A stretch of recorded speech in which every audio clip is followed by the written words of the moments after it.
Excuse me, আপনি কি এদিকেই তাকিয়ে আছেন? শাহিন বিন্দুমাত্র বিচলিত না হয়ে শান্ত গলায় উত্তর দিল, জি ম্যাম, আমি শাহিন, আফতাব চৌধুরী স্যারের পার্সোনাল সেক্রেটারি। স্যারই আমাকে পাঠিয়েছেন আপনাকে রিসিভ করার জন্য। পার্সোনাল সেক্রেটারি শব্দটা শোনার পর তানিশার বিরক্তি যেন কয়েক গুণ বেড়ে গেল। সে সানগ্লাসটা কপালে তুলে তীক্ষ্ণ চোখে তাকালো। বাবা কোথায়?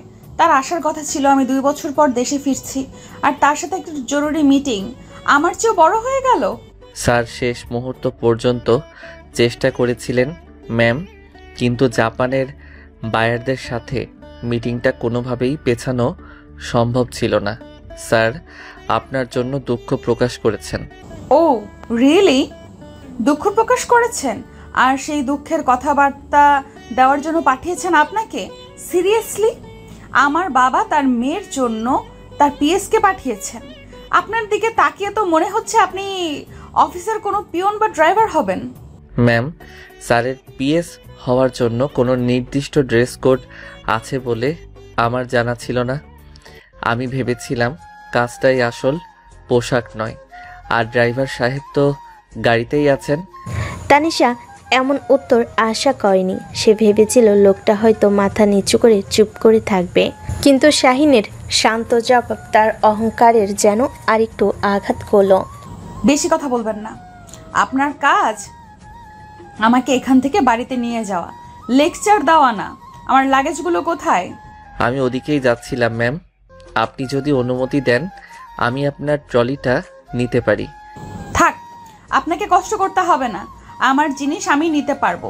আপনি শুধু রাস্তা দেখান, নাকি সেটাও আপনার দ্বারা হবে না? এই দিকে আসুন ম্যাম, বেল্ট নাম্বার 5-এ লাগেজ আসবে। শাহিন সামনে হাঁটতে লাগলো আর তানিশা কিছুটা দূরত্ব বজায় রেখে তাকে অনুসরণ করতে লাগলো। তার মাথায় তখন হাজারটা চিন্তা ঘুরছে। মনে মনে বলে, বাবা কতটা অবহেলা করলে এমন একজন সাধারণ লোককে এয়ারপোর্টে পাঠাতে পারে আমাকে নিতে? যেখানে আমার বন্ধুরা তাদের বাবা মায়ের সাথে হাসি মুখে বাড়ি ফিরে, সেখানে আমাকে ফিরতে হচ্ছে একজন কর্মচারীর সাথে। দীর্ঘ 2 বছরের জমানো সব আনন্দ যেন এক মুহূর্তেই উবে গেল। আসলে আমার দুঃখ, কষ্ট, অভিমান দেখার জন্য কেউ আর রইল না। যাও বাবা ছিল, এখন দেখছি তিনিও তার টাকার জন্য আমার প্রতি মায়া, মমতা, স্নেহ, ভালোবাসা সবই ভুলে যাচ্ছে। আচ্ছা, তারা ওদিকে যেতে থাকুক। দর্শক, ছোট্ট করে তাদের পরিচয়টা দিয়ে দিই।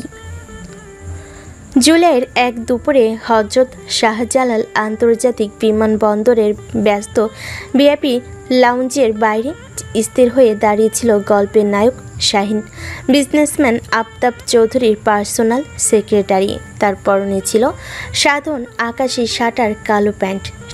সে অধীর আগ্রহে থাই এয়ারওয়েজের ফ্লাইটে ফেরা তার বসের একমাত্র মেয়ে, গল্পের নায়িকা তানিশা চৌধুরীর জন্য অপেক্ষা করছিল। কিছুক্ষণ পরই স্বয়ংক্রিয় কাছের দরজা খুলে বেরিয়ে এসেছিল স্টাইলিশ পোশাক ও দামি সানগ্লাস পরা এক তরুণী তানিশা। তার হাঁটার ভঙ্গিতেই অহংকারী আভিজাত্য স্পষ্ট। বাবাকে না পেয়ে তার কপালে বিরক্তির ভাঁজ পড়েছিল। ফোনটা কেটে আশেপাশে তাকাতেই তার চোখ পড়েছিল শাহিনের উপর। শাহিন মৃদু হাসতেই তানিশা তার সাধারণ পোশাক আশাক দেখে তীক্ষ্ণ চোখে আপাদমস্তক মেপে নিল, যেন ভাবছিল এই সাধারণ লোকটা তার দিকে তাকিয়ে হাসছে কেন। আর তারপরই তো গল্পের শুরুটা কেমন হলো দেখলেনি। এবার আসি। শাহিন হাঁটতে হাঁটতে বলল, ফ্লাইট কেমন ছিল ম্যাম? কোনো অসুবিধা হয়নি তো? আপনার কি মনে হয় থাইল্যান্ড থেকে বাংলাদেশ এটা কোনো রকেট সায়েন্স না যে আমার অসুবিধা হবে? আর অসুবিধা হলেও সেটা আপনাকে বলার কোনো কারণ আমি দেখছি না। সাধারণত দীর্ঘ যাত্রার পর মানুষ ক্লান্ত থাকে, তাই জিজ্ঞেস করলাম। অন্য কোনো উদ্দেশ্য ছিল না। ও, তাহলে আপনার জেনারেল নলেজ অনেক। মানুষের ক্লান্তি নিয়েও ভাবেন। দারুণ। বাবার পিএস হিসাবে আপনার তো অনেক কাজ, তাই না? ফাইলপত্র গোছানো, মিটিংয়ের সময় মনে করিয়ে দেওয়া, আর এখন তো দেখছি এয়ারপোর্টে তার মেয়েকে রিসিভ করাও আপনার কাজের অংশ। আচ্ছা, আপনার স্যালারি কত? এই সব করার জন্য বাবা আপনাকে কত টাকা দেন? ম্যাম, স্যালারিটা হয়তো আপনার 1 ঘন্টার শপিং বিলের সমানও হবে না, কিন্তু স্যার আমাকে যে বিশ্বাসটা করেন সেটার মূল্য টাকায় পরিমাপ করা যায় না। আর এই বিশ্বাসটা অর্জন করার জন্য আমাকে অনেক কিছু করতে হয় বা হয়েছে, যার মধ্যে এয়ারপোর্টে স্যারের সবচেয়ে প্রিয় মানুষকে রিসিভ করতে আসাও একটা। শেষের কথাটা তানিশার কানে গিয়ে লাগলো। মনে মনে বলে, স্যারের সবচেয়ে প্রিয় মানুষ? কথাটা কি শাহিনা আমাকে খুশি করার জন্য বলল, নাকি এটাও তার কোনো কৌশল? সে কিছু বলার আগেই তার লাগেজ বেল্টের কাছে পৌঁছে গেল। যাত্রীদের ভিড়ে বেল্টের কাছাকাছি যাওয়াটাই একটা যুদ্ধ। শাহিন ভিড় ঠেলে একটু সামনে এগিয়ে গেল। আপনি এখানে দাঁড়ান ম্যাম, আমি দেখছি। তানিশা দূরে দাঁড়িয়ে ফোন বের করে তার এক বন্ধুকে মেসেজ করতে লাগলো। গেস ঢাকার যা অবস্থা, আর বাবার কথা তো বাদই দিলাম, এমন একজনকে পাঠিয়েছে আমাকে নিতে, দেখেই মেজাজ খারাপ হয়ে যাচ্ছে। কিছুক্ষণ পর শাহিন দুটো বড় সুটকেস নিয়ে ফিরে এলো। ম্যাম, আপনার কি এই দুটোই? আমার 3টা সুটকেস, আর এটা দেখুন পার্পল কালারের, ওটার মধ্যেই আমার সবচেয়ে দামি জিনিসগুলো আছে। শাহিন আবার বেল্টের দিকে তাকালো। ততক্ষণে বেল্ট প্রায় খালি, কিন্তু পার্পল রঙের কোনো সুটকেসের দেখা নেই। সে এয়ারলাইন্সের একজন কর্মীর সাথে কথা বলল। তানিশার অধৈর্য ক্রমশ বাড়ছিল। সে এবার ফোন রেখে কোমরে হাত দিয়ে দাঁড়ালো। প্রায় 10 মিনিট পর শাহিন ফিরে এলো। তার মুখে এবার সামান্য চিন্তার ছাপ। কি হলো? কোথায় আমার লাগেজ? পেয়েছেন? ম্যাম, মনে হচ্ছে কোনো সমস্যা হয়েছে। লাগেজটা হয়তো অন্য কোনো ফ্লাইটের সাথে মিশে গেছে, অথবা হোয়াট ডু ইউ মিন? সমস্যা হয়েছে? আমি বলেছিলাম না ওটার ভেতরে আমার ইম্পর্টেন্ট জিনিস আছে। আপনারা পারেনটা কি? একটা লাগেজ ঠিক মতো খেয়াল রাখতে পারেন না? আমি বাবাকে এক্ষুনি ফোন করছি। আপনার মতো অযোগ্য লোককে কেন রেখেছে আমি জানি না। চারপাশে কিছু লোক তাদের দিকে তাকাতে শুরু করেছে। শাহিন বুঝতে পারল পরিস্থিতি হাতের বাইরে চলে যাচ্ছে। সে এবার একটু দৃঢ় গলায় বলল, ম্যাম প্লিজ একটু শান্ত হন। এখানে চিৎকার করে কোনো লাভ হবে না।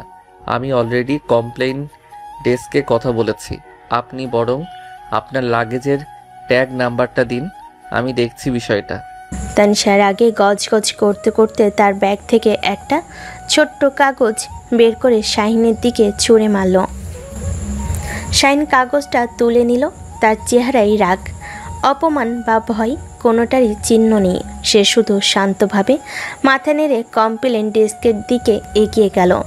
তানিশা দূরে দাঁড়িয়ে রাগে ফুঁসতে লাগলো। তার মনে হচ্ছে এই 2 মাসের ছুটিটা আমার জীবনের সবচেয়ে বড় ভুল সিদ্ধান্ত হতে চলেছে। এই অসহ্য গরম, এই ভিড়, আর তার উপর এই অযোগ্য লোকটা, উফ, অসহ্য। সব কিছু মিলিয়ে তার মেজাজ সপ্তমে চড়েছিল, কিন্তু সে জানতো না এই শান্ত এবং সাধারণ দেখতে লোকটাই খুব শীঘ্রই তার জীবনে সবচেয়ে গুরুত্বপূর্ণ অংশ হয়ে উঠতে চলেছে। তাদের এই সংঘাতময় পরিচয়ের মাধ্যমে লেখা ছিল এক অন্যরকম ভবিষ্যতের সূচনা। শাহিন কোনো কথা না বাড়িয়ে কাগজটা নিয়ে সোজা হেঁটে গেল ব্যাগেজ সার্ভিস লেখা ডেস্কটার দিকে। ডেস্কের উপরে বসে থাকা ইউনিফর্ম পরা ভদ্রলোকের মুখে রাজ্যের ক্লান্তি।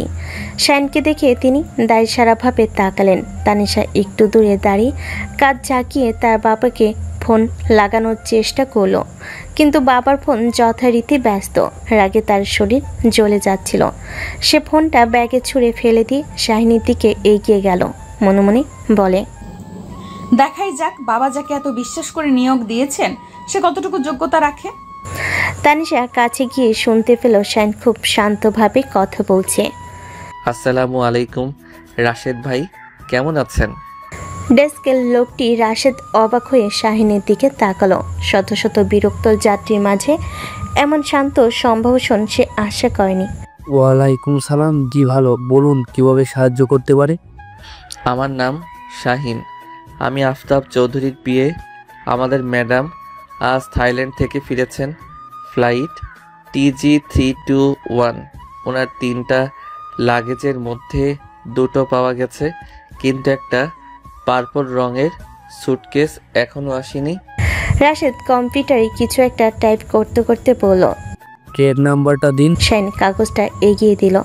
রাশেদ নাম্বার সিস্টেম প্রবেশ করিয়ে কপালে ভাঁজ ফেলে বলল, এই ট্র্যাকটা তো স্ক্যান দেখাচ্ছে, মানে লেগেজটা প্লেন থেকে নেমেছে কিন্তু বিলটে আসেনি বলেছেন। তানিশা আর ধৈর্য রাখতে পারল না। সে ডেস্কের উপর ঝুঁকে পড়ে বলল, আসেনি মানে কি? তাহলে লাগেজটা গেল কোথায়? বাতাসে মিলিয়ে গেছে? আপনারা কি কাজ করেন এখানে? আমার যদি একটা জিনিসও হারায়? ম্যাডাম আপনি শান্ত হন, অনেক সময় লেগেজ আসতে দেরি হয়। আমরা একটা কমপ্লেন ফাইল করছি। সাধারণত 24 থেকে 48 ঘন্টার মধ্যে লেগেজ ট্রেস করে আপনার ঠিকানায় পৌঁছে দেওয়া হয়। 24 থেকে 48 ঘন্টা? আর কিডিং মি? আমার জিনিসপত্র আছে ওটার ভেতরে। আমার কালকেই ওগুলো লাগবে। আমি এতক্ষণ অপেক্ষা করতে পারবো না। আপনি আপনার ম্যানেজারকে ডাকুন এক্ষুনি। ম্যাম, আপনি যদি আমাকে 10টা মিনিট সময় দেন, আমি বিষয়টা দেখছি। এভাবে চিৎকার করলে রাশেদ ভাইয়েরও কাজ করতে অসুবিধা হবে, আর আমাদের সমস্যারও সমাধান হবে না। 10 মিনিট? আপনি 10 মিনিটে কি করবেন? জাদু দেখাবেন? আমি দেখছি বাবা আপনাকে কি করতে বলে। সে আবার ফোন বের করে তার বাবাকে ডায়াল করতে লাগলো। শাহিন তানিশার কথায় কান না দিয়ে রাশেদের দিকে তাকিয়ে বলল, রাশেদ ভাই, আমি কি আপনার ফোনটা 1 মিনিটের জন্য ব্যবহার করতে পারি? আমার ফোনে নেটওয়ার্কের একটু সমস্যা হচ্ছে। রাশেদ কিছুটা অবাক হলেও ফোনটা বাড়িয়ে দিল। শাহিন ফোনটা নিয়ে একটা নাম্বার ডায়াল করলো। আসসালামু আলাইকুম জামাল ভাই, আমি শাহিন বলছিলাম আফতাব স্যারের অফিস থেকে।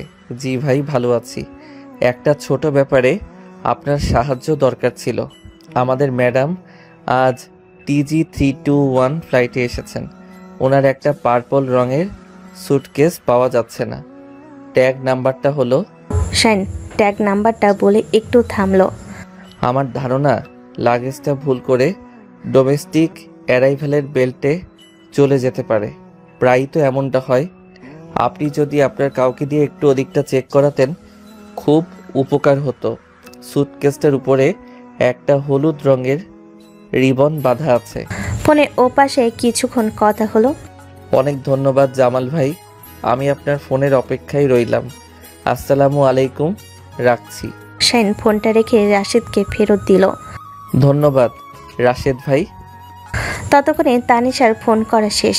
ও কোমরে হাত দিয়ে শাহিনের দিকে তাকিয়ে ব্যঙ্গের সুরে বলল, বাহ, খুব তো ফোন করা হলো। এখন কি হবে? আসমান থেকে আপনার জামাল ভাই এসে লাগেজ দিয়ে যাবে? ম্যাম, জামাল সাহেব এখানকার ব্যাগেজ হ্যান্ডলিংয়ের ইনচার্জ। তিনি যদি সাহায্য করেন তাহলে কাজটা দ্রুত হতে পারে। ওহো, তাই নাকি? চেনা জানা আছে বলে খুব ভাব দেখাচ্ছেন। যদি লাগেজ না পাওয়া যায় তাহলে আপনার এই চেনা জানার কোনো দামই থাকবে না। মনে রাখবেন, আমার বাবা চেনা জানার চেয়ে কাজকে বেশি গুরুত্ব দেন। আমিও সেটাই বিশ্বাস করি ম্যাম, আর তাই তো আমি কাজটাই করার চেষ্টা করছি। আপনি বরং একটু বসুন ম্যাম, এখানে দাঁড়িয়ে থেকে কষ্ট হচ্ছে নিশ্চয়ই। আশা করি খুব তাড়াতাড়ি আমরা খবর পাবো। তানিশা বসলো না। সে পায়চারি করতে শুরু করলো। আর তার প্রতিটি পদক্ষেপে অধৈর্য হয়ে বিরক্ত ঝরে পড়ছিল। মিনিট 5 যায়, 5 মিনিট যায়, 10 মিনিট যায়। এয়ারপোর্টের ব্যস্ততা বেড়ে চলেছে, কিন্তু তাদের সমস্যার কোনো সমাধান নেই। কি হলো আপনার জামাল ভাইয়ের? 10 মিনিট তো শেষ। এখন কি বাহানা দেবেন? নাকি প্ল্যান বি কিছু আছে আপনার? ম্যাম, ধৈর্য জিনিসটা মাঝে মাঝে খুব কাজে দেয়, বিশেষ করে যখন পরিস্থিতি আমাদের নিয়ন্ত্রণে থাকে না। Don't you dare touch me about patience. আমার ফ্লাইট ল্যান্ড করেছে প্রায় 1 ঘন্টা হয়ে গেছে। এই 1 ঘন্টায় আমি বাড়ি পৌঁছে যেতে পারতাম, কিন্তু আপনার অযোগ্যতার জন্য আমি এখনো এই বিশ্রী জায়গায় আটকে আছি। আমার মনে হচ্ছে আমি একাই ট্যাক্সি নিয়ে চলে যাওয়া উচিত। আপনি আপনার লাগেজ নিয়ে এখানে বসে থাকুন। কথাটা বলার সাথে সাথে শাহিনের ফোনটা বেজে উঠল। সে ফোনটা কানে দিয়ে শান্তভাবে শুনল। জি, জামাল ভাই পেয়েছেন? আমি তাই ধারণা করেছিলাম। অনেক অনেক ধন্যবাদ ভাই, আমি আসছি ওদিকে। ফোনটা রেখে শাহিন উঠে দাঁড়ালো। তার মুখে একটা হালকা হাসির রেখা। ম্যাম, আপনার লাগেজ পাওয়া গেছে? পাওয়া গেছে? কোথায় ছিল? যেমনটা ভেবেছিলাম, ডোমেস্টিক অ্যারাইভেলের কনভেয়র বেল্টের পাশে রাখা ছিল। ভুল করে ওদিকে চলে গিয়েছিল। চলুন আমরা গিয়ে নিয়ে আসি। শাহিন রাশেদকে ধন্যবাদ জানিয়ে হাঁটতে শুরু করলো। তানিশা চুপচাপ তাকে অনুসরণ করতে লাগলো। তার মাথায় তখন অনেক কিছু ঘুরপাক খাচ্ছে। মনে মনে বলে, লোকটা কিভাবে এত নিশ্চিন্ত হলো যে লাগেজটা ওখানেই থাকতে পারে? আর তার চেনা জানা তো সত্যিই কাজে লেগেছে। মাত্র 15 মিনিটের মধ্যে সে লাগেজটা খুঁজে বের করে ফেললো, যেখানে সিস্টেম অনুযায়ী 48 ঘন্টা লাগার কথা ছিল। ওরা ডোমেস্টিক টার্মিনালের কাছে পৌঁছাতেই একজন কর্মী পার্পেল রঙের সুটকেসটা নিয়ে এগিয়ে এলো। সুটকেসের হাতলে সেই হলুদ রিবনটা বাঁধা। ধন্যবাদ ভাই, কষ্ট দিলাম আপনাকে। কর্মীটা হেসে গেল। শাহিন সুটকেসটা ট্রলিতে বাকিগুলোর সাথে রেখে তানিশার দিকে তাকালো। এবার সব ঠিক আছে ম্যাম, আমরা এখন যেতে পারি। তানিশা কোনো উত্তর দিল না। সে তার দামি সুটকেসটার দিকে তাকিয়েছিল, আর ভেতরে তোলপাড় সে কোনোভাবেই প্রকাশ করতে চাইছিল না। তার অহংকার তাকে একটা থ্যাংক ইউ বলতে বাধা দিচ্ছিল। আমি কিভাবে স্বীকার করব যে এই সাধারণ দেখতে লোকটা আমার চেয়ে বেশি কার্যকর? নো, এটা কখনোই হবে না। তানিশা নিজেকে সামলে নিয়ে আগের মতোই রুক্ষ গলায় বলল, ফাইনালি অনেক সময় নিলেন, চলুন এখন, আমার এমনিতেই অনেক দেরি হয়ে গেছে। কথাটা বলে সে এক মুহূর্ত না দাঁড়িয়ে বাইরে দরজার দিকে হাঁটতে শুরু করলো। তার হাঁটার গতি বুঝিয়ে দিচ্ছিল সে এই পরিস্থিতি থেকে যত তাড়াতাড়ি সম্ভব পালাতে চায়। শাহিন কোনো প্রতিক্রিয়া দেখালো না। সে শুধু মৃদু হাসলো। এই অহংকারী মেয়ের ভিতরের দ্বিধাটা সে বুঝতে পারছিল। মনে মনে বলে, বরফ গলতে শুরু করেছে, যদিও বাইরে থেকে তা বোঝার উপায় নেই। শাহিন 3টা লাগেজ সহ ট্রলিটা ঠেলতে ঠেলতে তাকে অনুসরণ করতে করতে বলল, গাড়িটা ভিআইপি পার্কিংয়ে রাখা আছে ম্যাম। এই সময়ে গুলশানের দিকে খুব বেশি ট্রাফিক থাকার কথা নয়। আশা করি আমরা তাড়াতাড়ি বাড়ি পৌঁছে যাব। বিমানবন্দরে কোলাহল পেছনে ফেলে আফতাব চৌধুরীর কালো মার্সিডিসটা মসৃণ গতিতে ভিআইপি রোড ধরে এগিয়ে চলল। তানিশা জানালার বাইরে তাকিয়ে ঢাকার পরিচিত অপরিচিত দৃশ্যগুলো দেখছিল। কত বিজ্ঞাপন, কত নতুন দালান। 2 বছরের শহরটা যেন আরও বেশি যান্ত্রিক হয়ে গেছে, তার নিজের ভেতরে অনুভূতির মতোই। শাহিন ড্রাইভারের পাশের সিটে বসে সে কয়েকবার আয়নায় পেছন দিকে তানিশার প্রতিচ্ছবি দেখেছে। মেয়েটার সুন্দর মুখে বিরক্তি আর অভিমানের একটা মেঘ জমে আছে। সেই মেঘ কাটানোর একটা ক্ষীণ চেষ্টা করলো সে। ম্যাম, আপনার যদি জেট ল্যাগ মনে হয় তাহলে বাড়ি গিয়ে কিছুক্ষণ রেস্ট নিলেই ঠিক হয়ে যাবে। লেবুর শরবত খেলে ফ্রেশ লাগবে, আমি রহিম চাচাকে বলে রেখেছি। তানিশা কোনো উত্তর দিল না, যেন সে কথাগুলো শুনতেই পায়নি। তার দৃষ্টি নিবদ্ধ বাইরে ছুটে চলা গাড়ির সারির দিকে। শাহিন আর কথা বাড়ালো না। সে বুঝতে পারছিল এই মুহূর্তে যে কোনো কথাই আগুনে ঘি ঢালার মতো হবে। আমি চুপচাপ বসে রইলাম। প্রায় 40 মিনিট পর গাড়িটা গুলশান 2-এর অভিজাত এলাকায় একটা বিশাল লোহার গেটের সামনে এসে থামলো। দারোয়ান ছুটে এসে সালাম দিয়ে গেট খুলে দিল। গাড়িটা বাড়ির পোর্চে এসে থামতেই হাসি মুখে এগিয়ে এলেন মধ্যবয়সী এক নারী, হাসিনা বেগম। তিনি এই বাড়ির পুরনো কাজের লোক। তানিশাকে কোলে পিঠে করে মানুষ করেছেন। তার পেছনে আরো 2জন কাজের লোক দাঁড়িয়ে। আম্মাজান, আয়সা পড়ছো? কতদিন পর তোমারে দেখলাম, শুকাইয়া গেছে তো। তানিশা গাড়ি থেকে নামতেই হাসিনা বেগম তার হাত ধরে ফেলল। কতদিন পর এই পরিচিত স্পর্শে তানিশার কঠিন ভাবটা সামান্য নরম হলো, কিন্তু পরক্ষণে সে বাবাকে খুঁজতে লাগলো। হাসিনা খালা, বাবা কোথায়? এখনো আসেনি? হাসিনা বেগমের হাসি মুখটা একটু মিলান হয়ে গেল। তিনি ইতস্তত করে শাহিনের দিকে তাকালেন। শাহিন ততক্ষণে গাড়ি থেকে লাগেজগুলো নামানোর তদারকি শুরু করেছে। ম্যাম, স্যার একটা জরুরি মিটিংয়ের জন্য ক্লাবে গেছেন। আমাকে বলেছেন আপনাকে জানিয়ে দিতে। এয়ারপোর্টেও আপনাকে বলেছিলাম, উনি এখনও আসেননি। আমাকে ইনফর্ম করেছেন উনি আসতে আরও যখন সময় লাগবে। তানিশার সামান্য নরম হওয়া মুখটা আবার বরফের মতো কঠিন হয়ে গেল, তার কণ্ঠস্বর শীতল। জরুরি মিটিং। এয়ারপোর্ট থেকে বাড়ি আসতে আমার 1.5 ঘন্টা লাগলো। এইটুকু সময়ও তার হলো না আমার জন্য? মিটিংটা কি আমার চেয়েও বেশি জরুরি ছিল?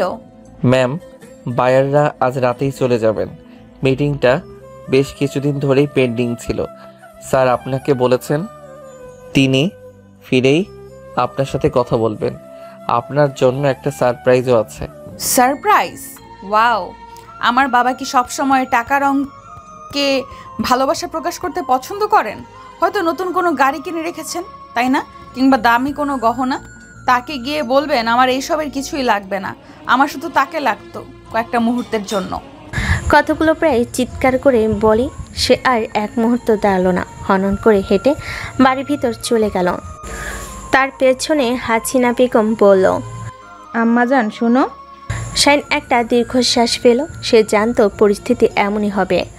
আফতাব চৌধুরী তার মেয়েকে পৃথিবীর সব সুখ এনে দিতে পারেন, কিন্তু যা সবচাইতে বেশি দরকার সময়, সেটাই দিতে পারেন না।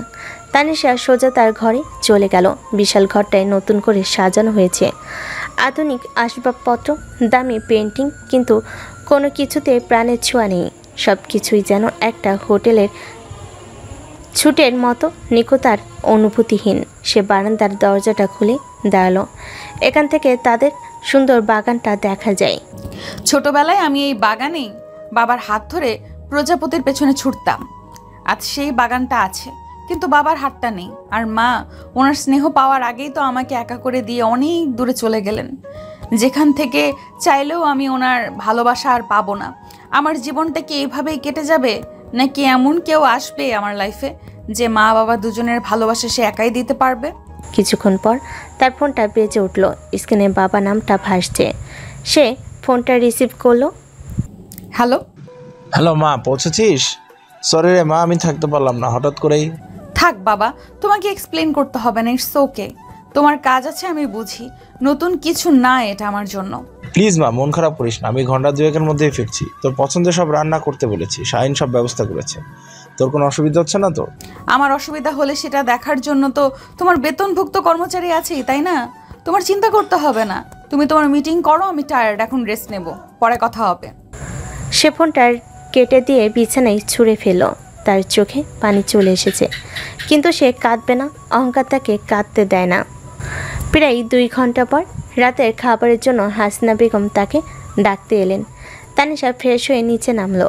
বিশাল ডাইনিং টেবিল সুন্দর করে সাজানো, তার বাবার চেয়ারটা শূন্য। সেই শূন্যতার দিকে তাকিয়ে তানিশার ভেতরের একাকিত্বটা যেন আরও প্রকট হলো। সে চেয়ারে বসতে যাবে, ঠিক তখনই দেখতে পেল শাইনিং ডাইনিং রুমের এক কোণায় তার বাবার চেয়ারটা ঠিক পেছনে দাঁড়িয়ে আছে। পরনে সেই একই পোশাক, কিন্তু মুখে একটা পেশাদারি ভাব। শাইনকে ওখানে দেখে তানিশার মাথাটা জ্বলে উঠল। তার মনে হলো এই লোকটা আমার ব্যক্তিগত সব জায়গায় অনুপ্রবেশ করছে, এয়ারপোর্ট, বাড়ি, আর এখন আমাদের পারিবারিক ডাইনিং স্পেসেও। শুনুন, আপনি এখানে কি করছেন? স্যার আমাকে নির্দেশ দিয়েছেন আপনার রাতের খাবার ঠিকমতো হচ্ছে কিনা তা দেখার জন্য। আপনার যদি কিছু প্রয়োজন হয়। আমার কিছু প্রয়োজন হলে ডাকার জন্য হাসিনা খালা আছেন, অন্যরাও আছে। আপনার থাকার কোনো প্রয়োজন আমি দেখছি না। এটা আমার বাড়ি, আমার ডাইনিং স্পেস, কোনো অফিস বা মিটিং রুম নয় যে আপনাকে এখানে দাঁড়িয়ে থাকতে হবে। ম্যাম, আমি শুধু স্যারের নির্দেশ পালন করছি। তিনি চান না আপনার কোনো রকম অসুবিধা হোক। অসুবিধা? আমার সবচেয়ে বড় অসুবিধা হলো আমার বাবা এখানে নেই। আপনি কি সেই অসুবিধাটা দূর করতে পারবেন? তাকে এনে এই চেয়ারটায় বসাতে পারবেন না? তাহলে আপনার এখানে দাঁড়িয়ে থাকার কোনো মানে হয় না। আপনি আমার বাবার পিএস, আমার ব্যক্তিগত অ্যাটেন্ডেন্ট নন। দয়া করে আপনার সীমাটা মনে রাখবেন। ম্যাম, আমি আমার সীমা সম্পর্কে সচেতন, কিন্তু স্যারের নির্দেশ অমান্য করার কোনো উপায় আমার নেই। তিনি আমাকে বলেছেন আপনার খাওয়া শেষ না হওয়া পর্যন্ত এখানেই থাকতে। আপনি যদি চান আমি দরজার বাইরে অপেক্ষা করতে পারি। দরজার বাইরেও না, ভেতরেও না। আপনি এখন এই বাড়ি থেকে যাবেন, আপনার ডিউটি শেষ। আপনার মতো একজন অচেনা লোককে আমার পারিবারিক জায়গায় দেখতে আমি ইচ্ছুক নই। এটা আমার বাবার নয়, আমার নির্দেশ। আর আমার বাড়িতে আমার নির্দেশে চলে। Do you understand? শাহিন কয়েক মুহূর্ত চুপ করে রইল। মেয়েটার রাগ আর জেদ দুটোই চরমে। তার সাথে তর্ক করে কোনো লাভ হবে না, কিন্তু সে আফতাব চৌধুরীর নির্দেশও ফেলতে পারে না। ঠিক আছে ম্যাম, আমি বাইরে যাচ্ছি, কিন্তু যদি আপনার কিছু লাগে প্লিজ রহিম চাচাকে একটা ডাক দেবেন, তিনি বাইরেই আছেন। শাহিন শান্তভাবে মাথা ঝুঁকিয়ে ঘর থেকে বেরিয়ে গেল। তানিশার আগে ফুসতে ফুসতে চেয়ারে বসলো। তার মনে হচ্ছিল এই শাহিন লোকটা ইচ্ছে করে আমাকে আরো বেশি করে রাগিয়ে দিচ্ছে। বাবার অতিরিক্ত নির্ভরতা এই লোকটার সাহস বাড়িয়ে দিয়েছে।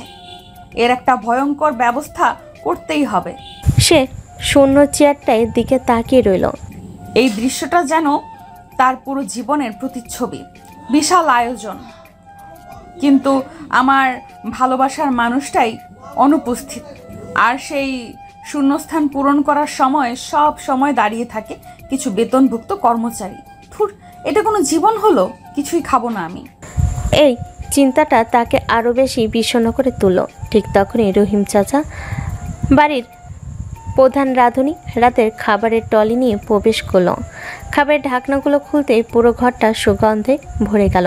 আর সেই গন্ধটা তানিশার সব রাগ, সব অভিমানকে এক মুহূর্তেই থামিয়ে দিল। কারণ টেবিলের প্রতিটা খাবারই ছিল তার একান্ত পছন্দের, কিন্তু সেই পছন্দের তালিকায় এমন একটা জিনিসও ছিল যা শাহিনের জানার কথা নয়। আর এটা থেকে শুরু হলো গল্পের পরবর্তী মোড়। টেবিলে সাজানো রয়েছে স্টিমিং হট বাটার নান, রেশমি কাবাব, চিকেন কোরমা আর তার সবচেয়ে প্রিয় হায়দ্রাবাদি বিরিয়ানি। প্রতিটি খাবারের ঘ্রাণ তার শৈশবের স্মৃতি ফিরিয়ে আনছে। এগুলো সবই তার পছন্দের খাবার, যা সে তার বাবাকে দেশে আসার আগে ফোনে বলেছিল। বাবা তাহলে আমার কথাগুলো মনে রেখেছে। যাক, মিটিংয়ে ব্যস্ত থাকলেও আমার জন্য আয়োজনটা ঠিকই করে গেছে। এই ভেবে তার মনটা সামান্য ভালো হলো। বাবার উপরে জমে থাকা অভিমানগুলো যেন একটু গলতে শুরু করলো। সে প্লেটে বিরিয়ানি তুলে নিতেই তার চোখ পড়ল পাশের ছোট্ট বাটিটার দিকে। কাছের বাটিতে হালকা হলুদ রঙের কাস্টার্ড, যার উপরে আনারসের ছোট ছোট টুকরো আর চেরি দিয়ে সাজানো পাইনঅ্যাপেল কাস্টার্ড। এটা দেখা মাত্রই তানিশার বুকের ভেতরটা স্যাঁত করে উঠল। তার সব রাগ, অভিমান, বিরক্তি সব কিছু যেন এক মুহূর্তে উধাও হয়ে গেল। এটা এখানে কি করে এলো? তার কণ্ঠস্বর উত্তেজনায় কাঁপছিল। সে চেয়ারে বসা রহিম চাচার দিকে তাকালো। রহিম চাচা সেই ছোটবেলা থেকেই এই বাড়িতে আছেন। রহিম চাচা, এই কাস্টার্ডটা কে বানিয়েছে? আমি তো বানাইলাম আম্মা জান, আপনার পছন্দের জিনিস আপনি দেশে আইবেন আর এটা হইব না, তা কি হয়? কিন্তু বাবা আপনাকে বলেছে এটা বানাতে? বাবার তো এটা মনে থাকার কথা না। এটা তো আমি অনেক ছোটবেলায় খেতাম, তারপর তো ভুলেই গেছিলাম। তার মনে পড়ে গেল ক্লাস 7-এ পড়ার সময় সে একটা ডায়েরি লিখত। সেই ডায়েরিটা এক পাতায় সে লিখেছিল, আজ মা বেঁচে থাকলে আমাকে নিশ্চয়ই পাইনঅ্যাপেল কাস্টার্ড বানিয়ে খাওয়াতো। এটা আমার নিউ ফেভারিট। তার মা মারা যাওয়ার পর এই কাস্টার্ডটা আর খাওয়া হয়নি। ডায়েরিটাও কোথাও হারিয়ে গেছে, তার মনে নেই। বড় সব তো খালি কোরমার বিরিয়ানির কথা কইছিল, বাকি সব তো শাহিন বাবা নিজে খারায় তদারকি করছে। শাহিন মানে বাবার পিএস, সে এইসবের ব্যবস্থা করেছে।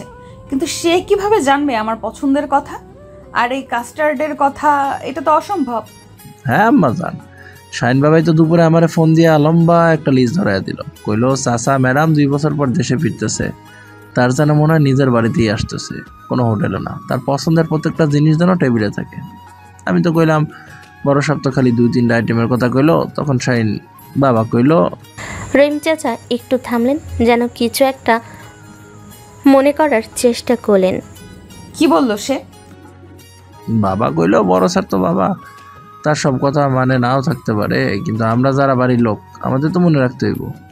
তারপর সে আমারে পাইনঅ্যাপেল কাস্টার্ডের কথা কইলো। আমি তো অবাক। আমি কইলাম এটা তো আপনি ছোটবেলায় খেতেন, এখন তো আর খান না। শাহিন বাবা হাসলো, কইলো কিছু পছন্দের জিনিস কোনো বদলায় না চাচা, শুধু সময়ের সাথে সাথে চাপা পইরা যায়। আপনি বানান, দেখেন ম্যাডাম ঠিকই খুশি হইব। তানিশা স্তব্ধ হয়ে বসে রইল। তার হাতে ধরা চামচটা প্লেটের উপর স্থির। সে বিশ্বাসই করতে পারছিল না। শাহিন, যে লোকটাকে কিছুক্ষণ আগেও আমি অযোগ্য সীমা লঙ্ঘনকারী বলে অপমান করেছি, সেই লোকটাই আমার জন্য এত কিছু ভেবেছে। কিন্তু কিভাবে জানলো এই কাস্টার্ডের কথা, যা আমার বাবাও হয়তো ভুলে গেছে? কিন্তু সে এই কাস্টার্ডের কথা জানলো কি করে চাচা? এটা তো শুধু আমার ডায়েরিতে লেখা ছিল। ডায়েরি? কোন ডায়েরি আম্মা জান? ছিল একটা, অনেক পুরনো, সবুজ রঙের। কোথায় আছে আমি নিজেও জানি না।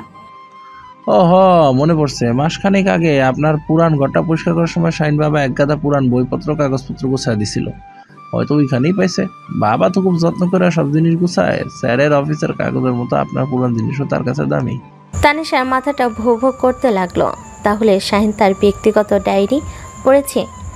এই চিন্তাটা প্রথমে তাকে রাগান্বিত করার কথা ছিল, কিন্তু অদ্ভুতভাবে তার রাগ হলো না, বরং একটা অজানা অনুভূতি তার ভেতরটাকে নাড়া দিয়ে গেল।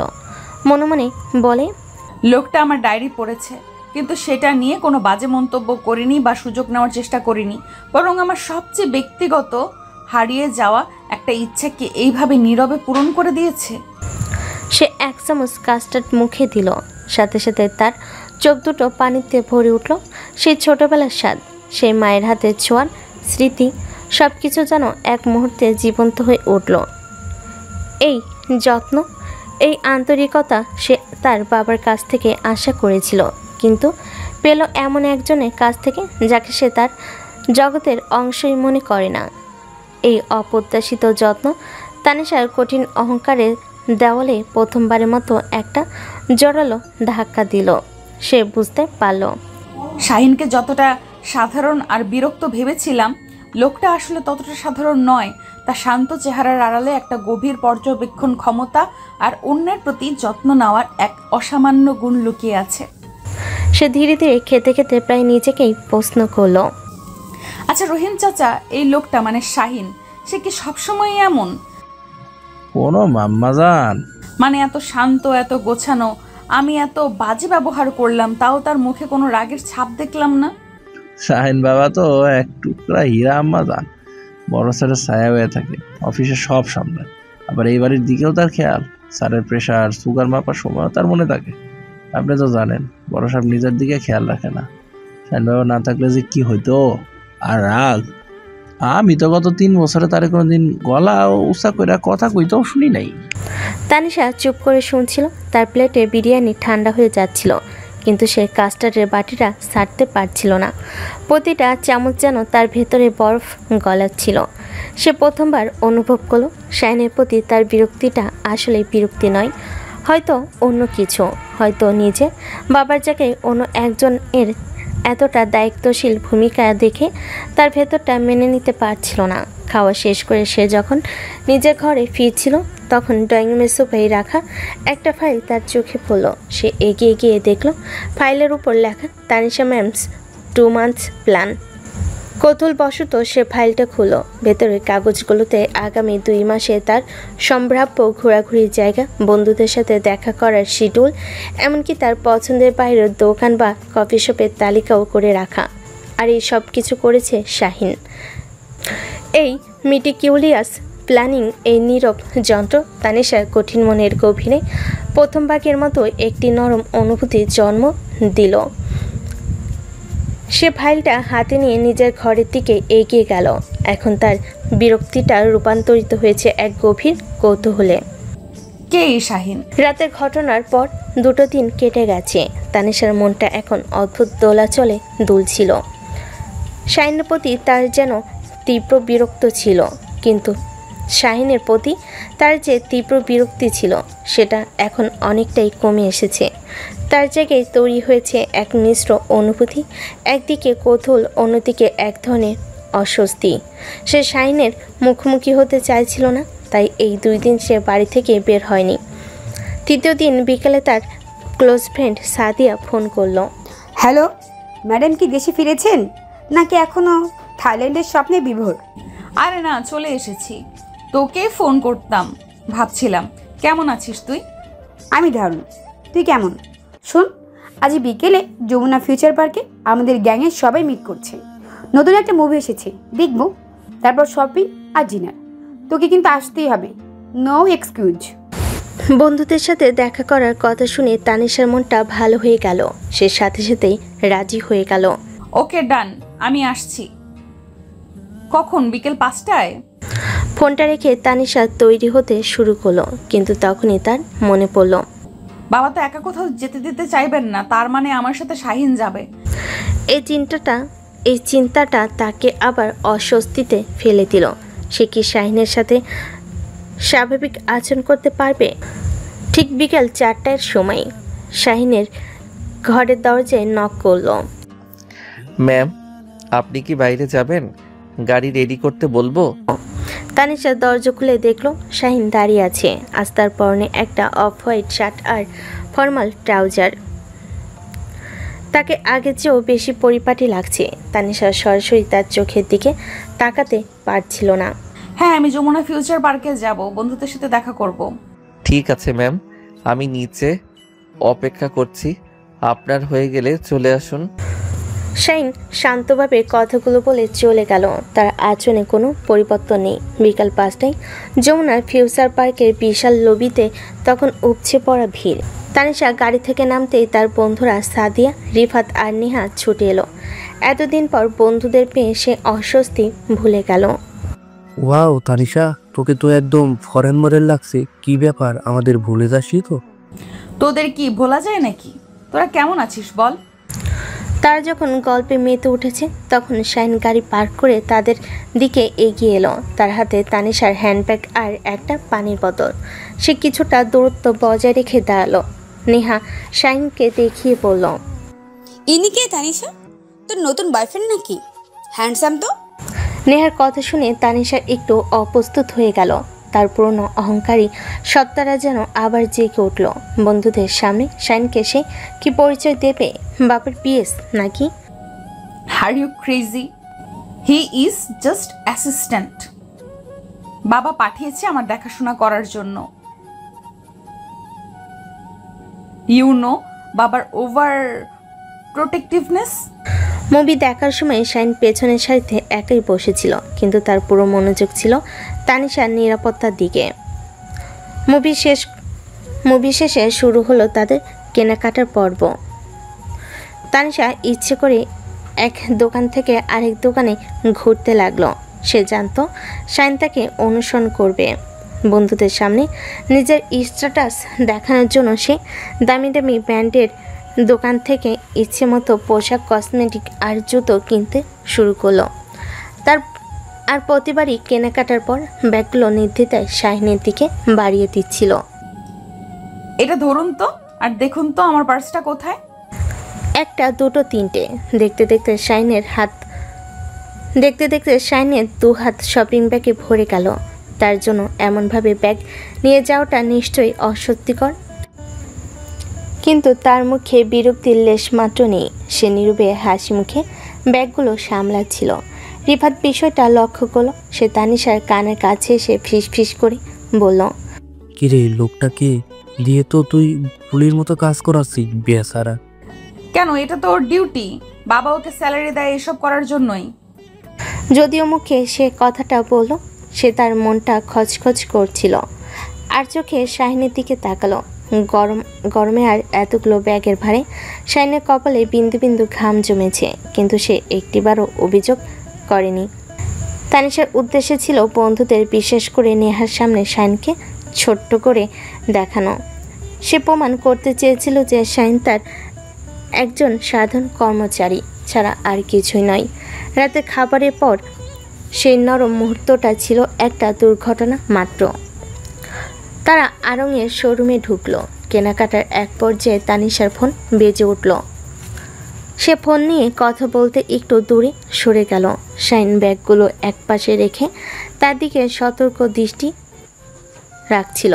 ঠিক তখনই নেহা আর রিফাত শাহিনের গাড়ির কাছে এলো। নেহা ব্যাগের দিকে তাকিয়ে বলে, আপনার তো দেখছি খুব কষ্ট হচ্ছে এতগুলো ব্যাগ একা সামলানো। না না, ঠিক আছে, অভ্যাস আছে। ভাই, আপনার নামটা কি জানো? শাহিন। শাহিন ভাই, আপনি আফতাব আঙ্কেলের অফিসে কতদিন ধরে আছেন? প্রায় 3 বছর। 3 বছরে তো বেশ উন্নতি করেছেন। বসের ফাইল গোছানো থেকে এখন বসের মেয়ের শপিং ব্যাগ গোছাচ্ছেন। প্রমোশন বলা যায়। নেহার কথা শুনে সরাসরি অপমান।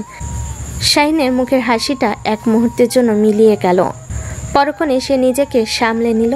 তানিশা দূর থেকে সবটা দেখছিল আর শুনছিল। তার বুকের ভেতরটা ধক করে উঠছিল। সে দেখতে চাচ্ছিল শাহিন কিভাবে এই অপমানের জবাব দেয়। সে কি রেগে যাবে নাকি চুপ করে থাকবে, কিন্তু শাহিন যা বলবে তা তানিশার কল্পনার বাইরে ছিল। সে হাসি মুখে নেহার দিকে তাকিয়ে উত্তর দিল, প্রমোশন তো বটেই আপা, আপনি তো শুধু শপিং ব্যাগটাই দেখছেন, এর পেছনের দায়িত্বটা তো আর দেখছেন না। দায়িত্ব? শপিং ব্যাগ বয়ে বেড়ানোর মধ্যে আবার কিসের দায়িত্ব? আছে আছে, অনেক বড় দায়িত্ব। দেখুন, আগে আমি স্যারের অফিসের কয়েক কোটি টাকার ফাইল সামলাতাম। সেখানে ভুল হলে কোম্পানির লস হতো, কিন্তু এখন আমি যার ব্যাগ সামলাচ্ছি তিনি তো স্যারের কয়েকশো কোটি টাকার থেকেও বেশি দামি। তিনি স্যারের একমাত্র মেয়ে, তার কলিজার টুকরা। তো এখানে যদি আমার সামান্য ভুলে ম্যাডামের মুড অফ হয়ে যায়, তাহলে স্যারের যে পরিমাণ হার্টের ক্ষতি হবে সেটার আর্থিক মূল্যায়ন করা ইম্পসিবল।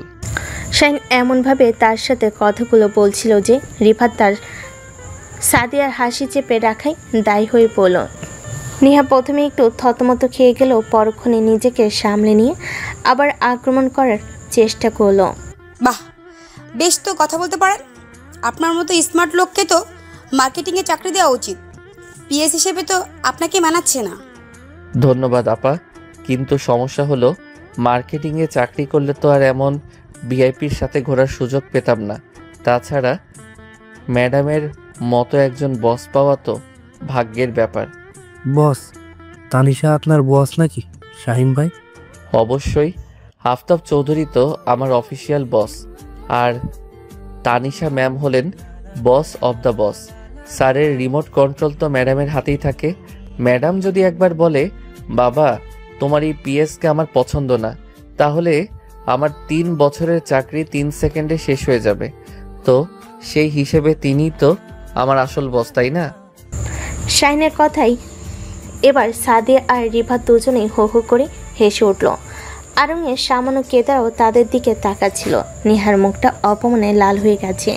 সে আর কোনো কথা খুঁজে পাচ্ছিল না। তানিশা দূরে দাঁড়িয়ে সবটা দেখছিল আর দেখছিল। সে বিস্ময়ে হতবাক। শাহিন কি অবলীলায় একটা অপমানজনক পরিস্থিতিকে মজার হিসাবে বানিয়ে ফেলল।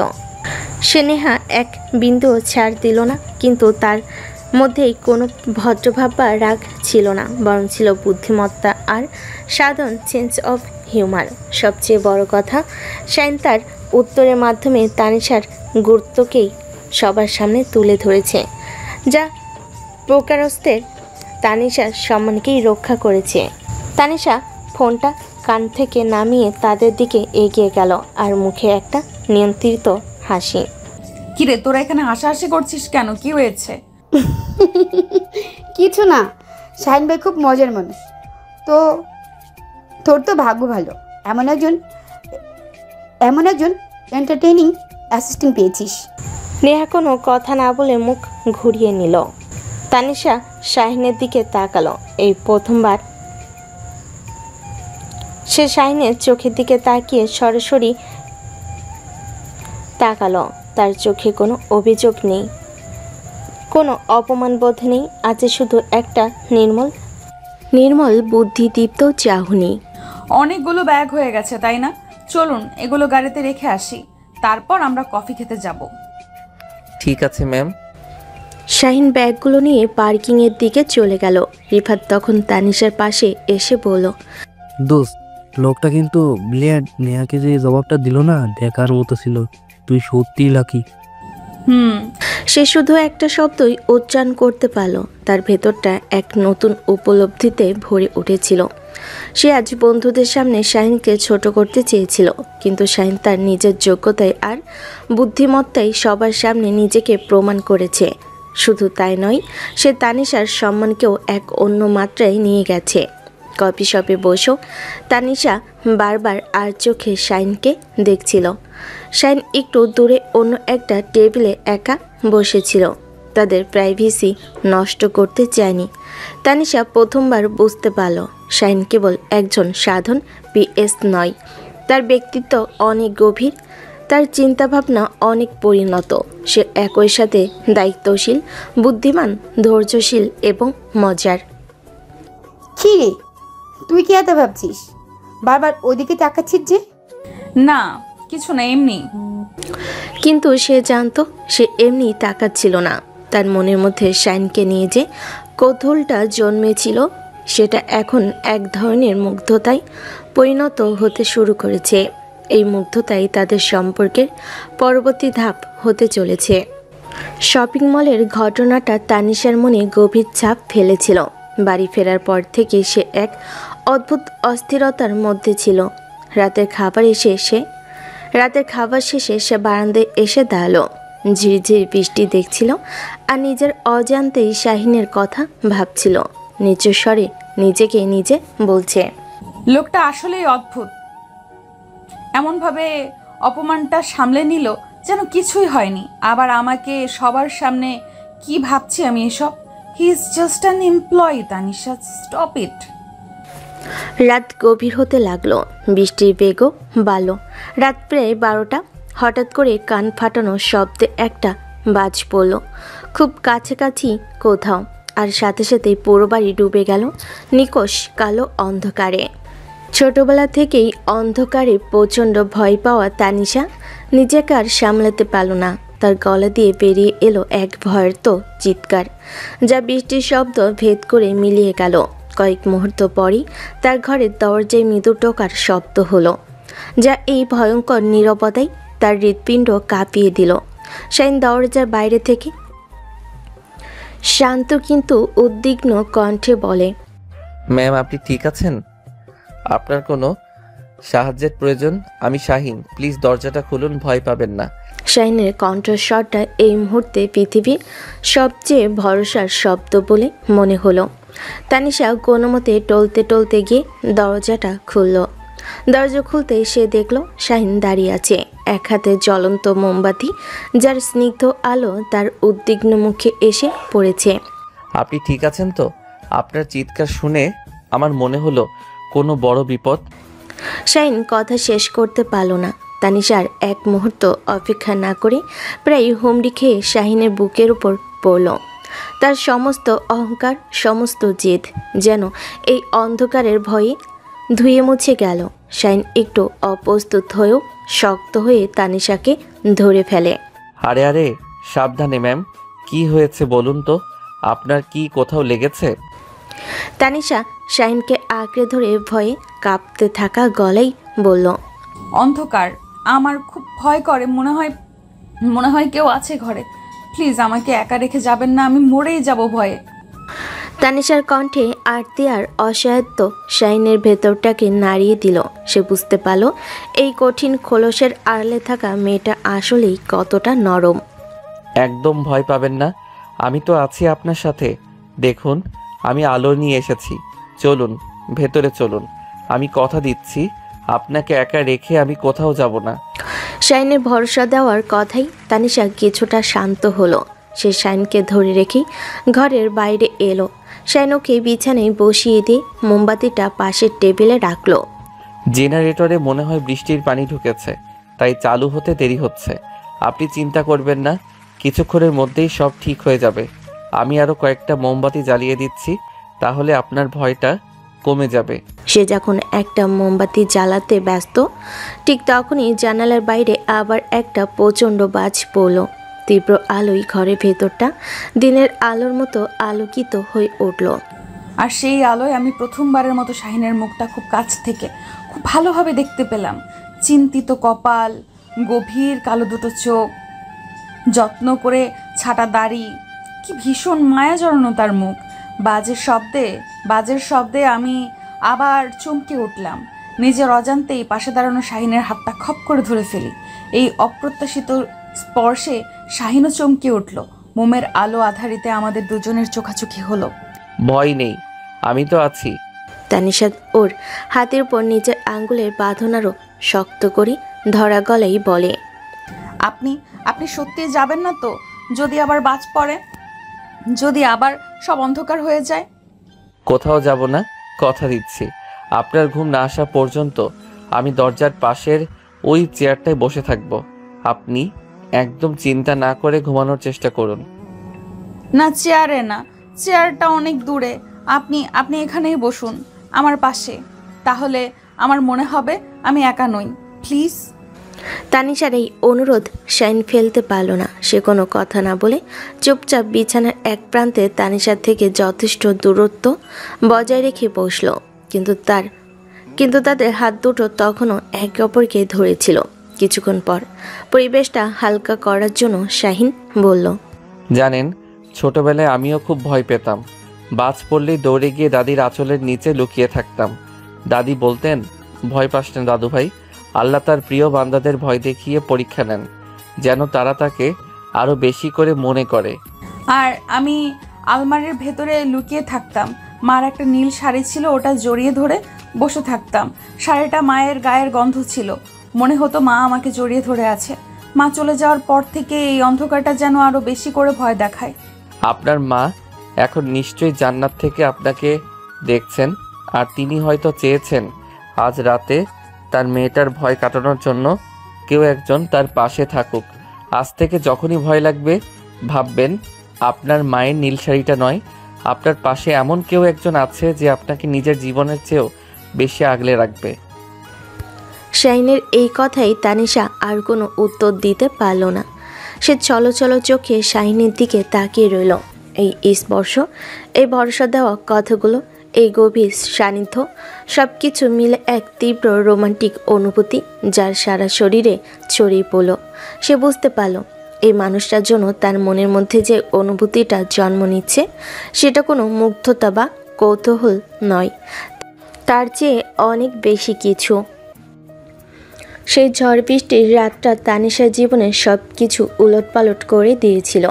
শাহিনের হাতে হাত রেখে সে কখন ঘুমিয়ে পড়েছিল তা সে নিজেও জানে না। সকালে যখন ঘুম ভাঙল তখন জানালার পর্দা ভেদ করে নরম রোদ এসে পড়েছে ঘরে। শাহিন তখন সেখানে ছিল না।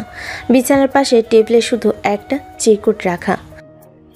নাস্তা রেডি, কোনো প্রয়োজন হলে আমাকে ডাকবেন। তানিশা উঠে বসার চেষ্টা করলো, কিন্তু পারল না। সারা শরীরে তীব্র ব্যথা আর মাথাটা যেন ছিঁড়ে পড়ছে।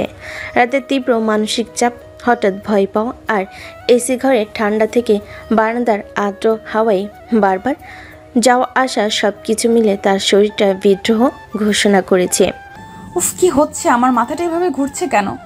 ঠিক তখনই তার ফোনটা বেজে উঠল। স্ক্রিনে বাবা নামটা ভাসছে। সে কোনো মতে ফোনটা রিসিভ করলো। হ্যালো মা, গুড মর্নিং। ঘুম ভালো হয়েছে? কাল রাতে তো খুব ঝড় হলো, ভয় পাসনি তো? না বাবা, আমি ঠিক আছি। তুমি কখন ফিরবে? ওখানে তো একটা সমস্যা হয়ে গেল রে মা। চিটাগাং পোর্টে একটা জরুরি বিষয় নিয়ে আমাকে এক্ষুনি বেরোতে হচ্ছে। হয়তো ফিরতে 2-3 দিন লেগে যাবে। তুই একদম চিন্তা করিস না, শাহিন তো আছি, তোর যা যা লাগবে ও সব ব্যবস্থা করে দেবে। আমি ওকে বলে দিয়েছি। বাবার কথাগুলো তানিশার কানে বিষের মতো লাগলো। কাল রাতে সে যখন ভয়ে মরছিল তখনও বাবা ছিলেন না, আর আজও যখন তার শরীরটা এত খারাপ তখনও বাবা চলে যাচ্ছেন। শাহিন তো আছেই, এই কথাটা তার ভেতরটাকেই যেন জ্বালিয়ে দিচ্ছিল। ঠিক আছে বাবা, তোমার কাজটাই তো আগে, তাই না? তুমি সাবধানে যেও, আমি এখন রাখি। ফোনটা রেখে সে আর চোখের পানি ধরে রাখতে পারল না। অভিমানে তার ভেতরটা ভেঙে যাচ্ছিল। সে জোর করে বিছানা থেকে নামতে গিয়ে মাথা ঘুরে পড়ে যাচ্ছিল। ঠিক তখনই হাসিনা বেগম ঘরে ঢুকলেন।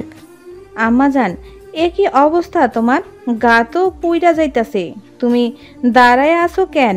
শুইয়া পড়ো, আমি শাহিন বাবাকে খবর দিতাছি। হাসিনা বেগমের চিৎকারে শাহিন প্রায় ছুটে এলো। তানিশার টকটকে লাল মুখ আর এলোমেলো অবস্থা দেখে সে এক মুহূর্ত দেরি করলো না। সে কপালে হাত রেখে চমকে ওঠে। সর্বনাশ, এ তো অনেক জ্বর।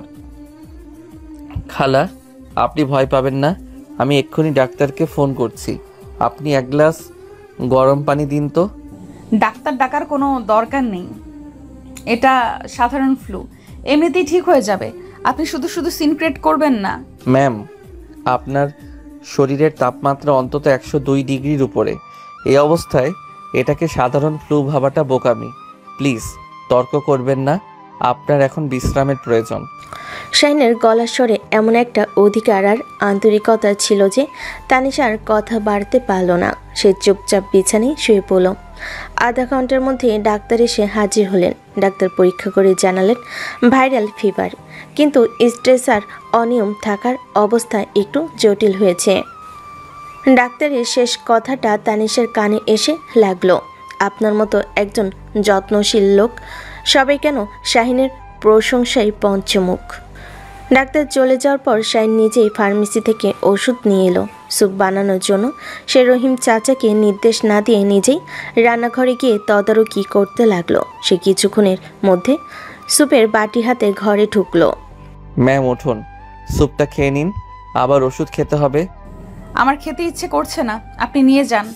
ম্যাম আমি জানি আপনার কষ্ট হচ্ছে, কিন্তু স্যুপটা না খেলে আপনি ওষুধ খাওয়ার শক্তিও পাবেন না।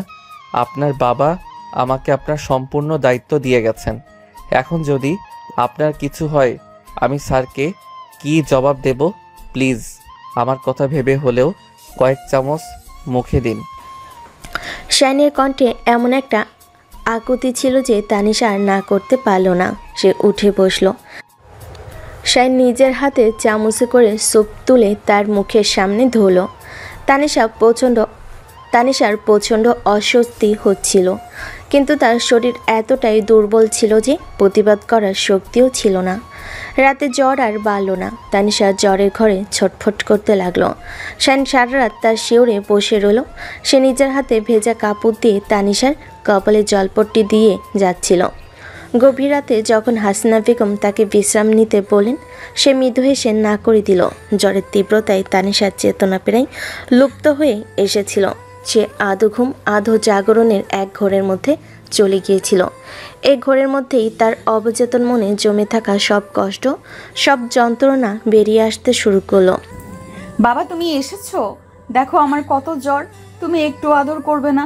সেই ছোটবেলার মতো করে মাথায় হাত বুলিয়ে দেবে না? তোমার তো শুধু মিটিং আর টাকা, এই টাকা দিয়ে কি হয় বাবা?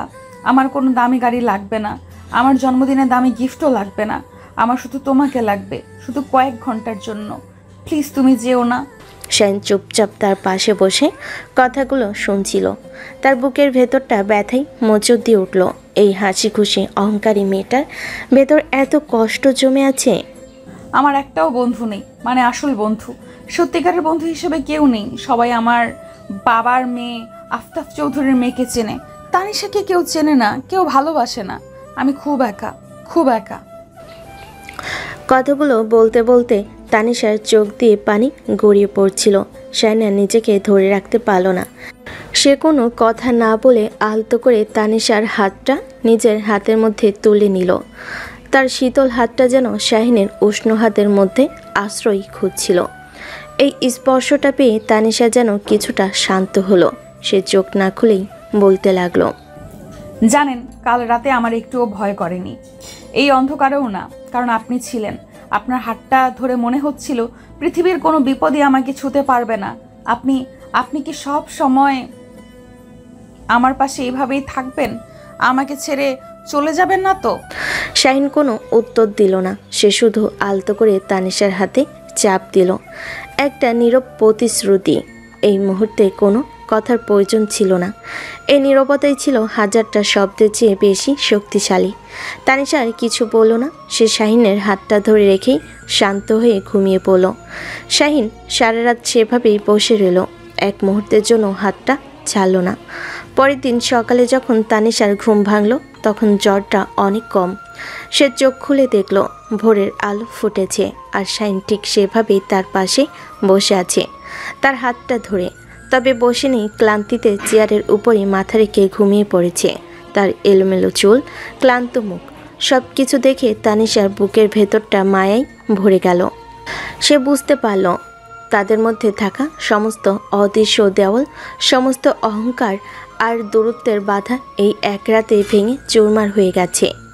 এই অসুস্থতা তাকে শারীরিকভাবে দুর্বল করলেও মানসিকভাবে শাহিনের অনেক বেশি কাছে নিয়ে এসেছে। এখন আর শাহিন তার কাছে শুধু বাবার পিএস নয়, তার চেয়েও অনেক বেশি কিছু। সে এখন তার সবচেয়ে বড় আশ্রয়, তার সবচেয়ে বড় নির্ভরতা। শাহিনের আন্তরিক সেবা আর যত্নে তানিশা দিন তিনেকের মধ্যেই পুরোপুরি সুস্থ হয়ে উঠল। এই 3 দিনে তাদের সম্পর্কটা এক নতুন মাত্রা পেয়েছে। এখন আর তাদের মধ্যে সেই আগের অস্বস্তিকর নীরবতা নেই, বরং তৈরি হয়েছে এক মিষ্টি বোঝাপড়া। তানিশা এখন আর শাহিনকে ইচ্ছে করে এড়িয়ে চলে না, বরং তার উপস্থিতিটাই উপভোগ করে। সুস্থ হওয়ার পরের দিনই তানিশার কাছে একটা ফোন এলো। ফোনের ওপাশে ছিল আরিয়ান, থাইল্যান্ডে ইউনিভার্সিটিতে পড়ার সময়কার এক পুরনো বন্ধু। হেই তানিশা, সারপ্রাইজ! আমি ঢাকায়, শুনলাম তুই নাকি দেশে। তোর নাম্বার জোগাড় করতে আমার যা কষ্ট হয়েছে। আরিয়ান, তুই ঢাকায় কবে এলি? আমাকে তো কিছুই জানাসনি। কাল রাতেই এসেছি। শোন, আজ সন্ধ্যায় আমার কাজিন একটা পার্টি থ্রো করেছে বনানীর দি গার্ডেন কিচেনে। তুই কিন্তু অবশ্যই আসছিস। অনেকদিন পর দেখা হবে, আড্ডা হবে, প্লিজ না করিস না। পুরনো বন্ধুর সাথে দেখা করার প্রস্তাবে তানিশা খুশি মনেই রাজি হয়ে গেল। সে তৈরি হওয়ার সময় শাইন এসে দরজায় নক করলো। ম্যাম, আপনার বাবা ফোন করেছিলেন। আপনি পার্টিতে যাচ্ছেন শুনে তিনি আমাকে আপনার সাথে যেতে বলেছেন। গাড়ি রেডি? তানিশা আয়নার সামনে দাঁড়িয়ে চুল ঠিক করতে করতে বলল, ঠিক আছে, কিন্তু আপনাকে তো আর সিকিউরিটি গার্ডের মতো দরজায় দাঁড়িয়ে থাকতে হবে না, আপনিও ভেতরে বসতে পারেন। ধন্যবাদ ম্যাম, কিন্তু আমার দায়িত্বটাই তো দরজার কাছে থাকা। দি গার্ডেন কিচেন এর রুফটপ লাউঞ্জ তখন আলো আর সঙ্গীতের ঝলমল করছে। ঢাকার অভিজাত সমাজের তরুণ তরুণীরা সেখানে আড্ডায় মত্ত। তানিশা পার্টিতে ঢুকতেই আরিয়ান এগিয়ে এসে তাকে উষ্ণ আলিঙ্গনে অভ্যর্থনা জানালো। Finally you are here. তোকে তো আগের চেয়েও বেশি গর্জিয়াস লাগছে তানিশা। থ্যাঙ্কস, তুইও বেশ হ্যান্ডসাম হয়ে গেছিস। শাইন একটা নিরাপদ দূরত্ব বজায় রেখে পাশের একটা সোফায় বসলো। সেখান থেকে পুরো পার্টি এলাকাটা তার নজরে ছিল। সে দেখছিল তানিশা বন্ধুদের সাথে হাসছে, গল্প করছে। মেয়েটার হাসি মুখ দেখতে তার ভীষণ ভালো লাগছিল, কিন্তু কিছুক্ষণ পর থেকে তার ভালো লাগাটা অস্বস্তিতে রূপ নিতে শুরু করলো। সে লক্ষ্য করলো আরিয়ান নামের ছেলেটা বারবার তানিশার খুব কাছাকাছি আসার চেষ্টা করছে। কখনো কাঁধে হাত রাখছে, কখনো কানের কাছে মুখ নিয়ে গিয়ে কথা বলছে। তানিশা হয়তো বন্ধুত্বের খাতিরে বিষয়টাকে স্বাভাবিকভাবে নিচ্ছিল, কিন্তু শাহিনের বুকের ভেতরটা অজানা এক ঈর্ষায় পড়ে যাচ্ছিল। পরিস্থিতি চরমে উঠল যখন ডান্স ফ্লোরে একটা স্লো মিউজিক শুরু হলো। আরিয়ান তানিশার হাত ধরে তাকে ডান্স ফ্লোরে নিয়ে গেল। তানিশার কোমরে হাত রেখে বলে, তোকে একটা কথা বলার ছিল তানিশা, অনেকদিন ধরেই ভাবছি। আমি আসলে... কি কথা আরিয়ান?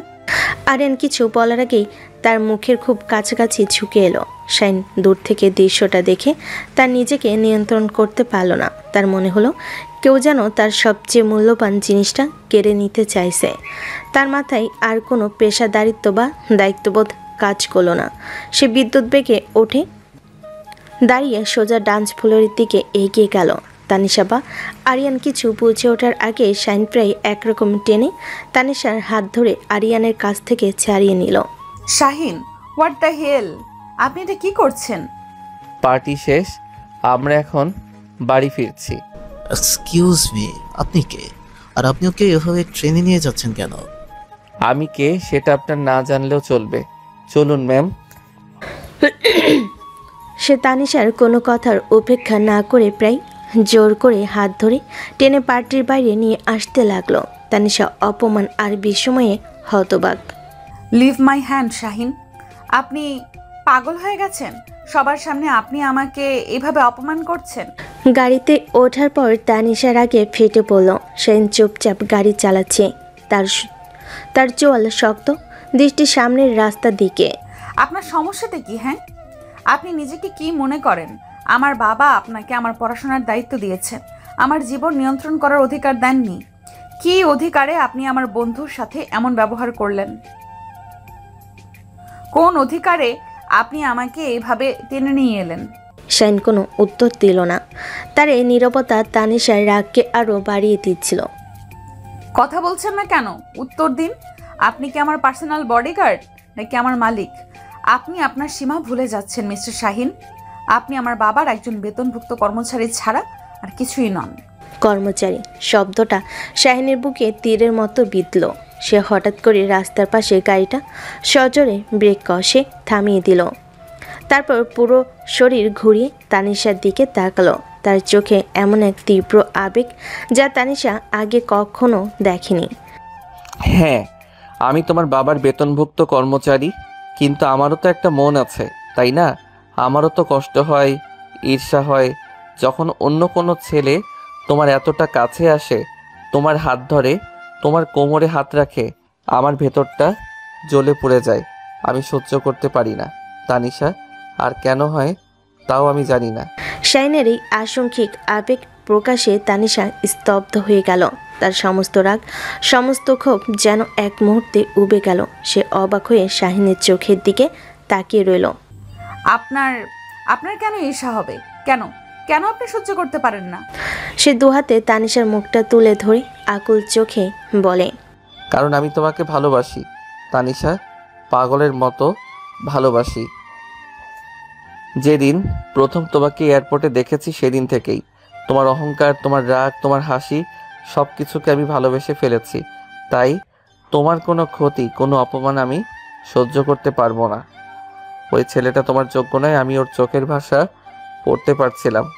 শাহিনের প্রতিটা শব্দ, তার চোখের আকুতি, তার স্পর্শ, সব কিছু মিলে তানিশার ভেতরটাকে নাড়িয়ে দিল। সে এতদিন ধরে যে অনুভূতিগুলোকে নিজের ভেতর চেপে রেখেছিল, যেগুলোকে শুধু মুগ্ধতা বা নির্ভরতা বলে নিজেকে বোঝাচ্ছিল, আজ সে বুঝতে পারল সেটাও ভালোবাসা। সেও শাহিনের প্রেমে পড়েছে। তানিশার চোখ দিয়ে টপ টপ করে পানি পড়তে শুরু করলো, কিন্তু এটা কষ্টের নয়, উপলব্ধির আনন্দ অশ্রু। আপনি আপনি যা বলছেন তা সত্যি? আমার প্রতিটা নিঃশ্বাসের চেয়েও বড় সত্যি তানিশা। আমি জানি আমার এই কথা বলার কোনো অধিকার নেই, আমি তোমার যোগ্য নই, কিন্তু আমার ভালোবাসাটা মিথ্যে নয়। শাহিনের হাতের উপর নিজের হাত রেখে বলে, কে বলেছে আপনি যোগ্য নন? আর ভালোবাসার কথা বলার জন্য যোগ্যতার প্রয়োজন হয় না শাহিন, শুধু ভালোবাসার প্রয়োজন হয়। তানিশার এই কথায় শাহিন যেন আকাশের চাঁদ হাতে পেল। সে অবাক চোখে তাকিয়ে রইল। তানিশা, তার মানে তুমিও? আমি জানি না এটা কবে কিভাবে হলো, কিন্তু হ্যাঁ, আমিও আপনাকে ভালোবাসি। এই স্বীকারোক্তির পর গাড়িতে নেমে এলো এক আবেগঘন নীরবতা। বাইরে গাড়ির হর্ন, শহরের কোলাহল, কোনো কিছুই তাদের স্পর্শ করতে পারছিল না। তারা দুজন দুজনের চোখের দিকে তাকিয়েছিল, যেখানে ভাষা ছিল অপ্রয়োজনীয়। তাদের দুজনের মন আজই এক হয়ে গেছে। এই ঝগড়া, এই বিরোধ, এই অধিকারবোধের লড়াই তাদের ভালোবাসার চূড়ান্ত উপলব্ধি ঘটিয়ে দিল। সেই রাতে স্বীকারোক্তির পর তানিশা আর শাহিনের পৃথিবীটাই যেন বদলে গিয়েছিল। তাদের সম্পর্কটা আর লুকিয়ে রাখার প্রয়োজন হয়নি, অন্তত নিজেদের কাছে। শাহিন আগের মতোই তার দায়িত্ব পালন করত, কিন্তু এখন তার প্রতিটা কাজে মিশে থাকত গভীর ভালোবাসা আর যত্ন। আর তানিশার অহংকারী খোলসটা পুরোপুরি খসে পড়েছিল। তার জায়গায় জন্ম নিয়েছিল এক প্রেমিকা, যে তার ভালোবাসার মানুষের প্রতিটি মুহূর্তকে আগলে রাখতে চাই। তাদের দিনগুলো কাটছিল স্বপ্নের মতো, কখনো রিকশায় চড়ে হুট ফেলে বৃষ্টিতে ভেজা, কখনো লেকের ধারে বসে বাদাম খাওয়া, আবার কখনো শাহিনের পছন্দের কোনো পুরান ঢাকার দোকানে গিয়ে বিরিয়ানি খাওয়া। তানিশা যেন এক নতুন ঢাকাকে আবিষ্কার করছিল। শাহিনের চোখে তাদের খুনসুটি, হাসি ঠাট্টা আর ভালোবাসাই সময় কিভাবে উড়ে যাচ্ছিল তা তারা টের পায়নি। দেখতে দেখতে প্রায় 1.5 মাস কেটে গেল। একদিন সকালে আফতাব চৌধুরী নাস্তার টেবিলে কথাটা তুললেন। তানিশা মা, তোর তো আর বেশি দিন ছুটি নেই। ফ্লাইটের টিকিটটা কি আমি কনফার্ম করে দেবো? আর সপ্তাহ 2 পরেই তো তোর ক্লাস শুরু।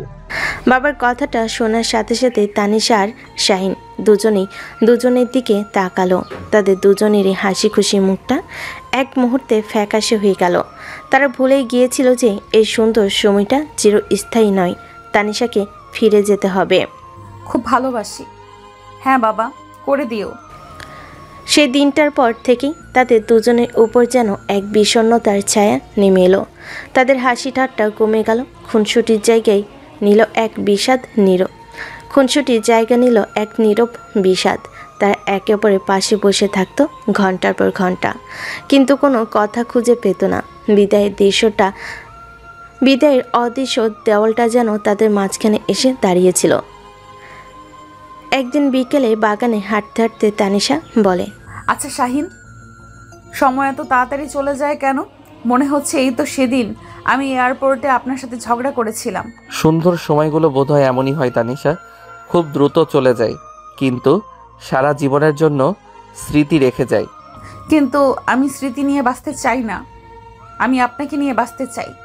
আমার খুব ভয় করছে শাহিন, আমি চলে গেলে যদি সব কিছু বদলে যায়, যদি এই দূরত্বটা আমাদের ভালোবাসাকে ফিকে করে দেয়। আমার চোখের দিকে তাকাও তো, কি দেখতে পাচ্ছ? আপনাকে না, ভালো করে দেখো, এই চোখের ভেতরে তুমি, শুধু তোমাকেই দেখতে পাবে।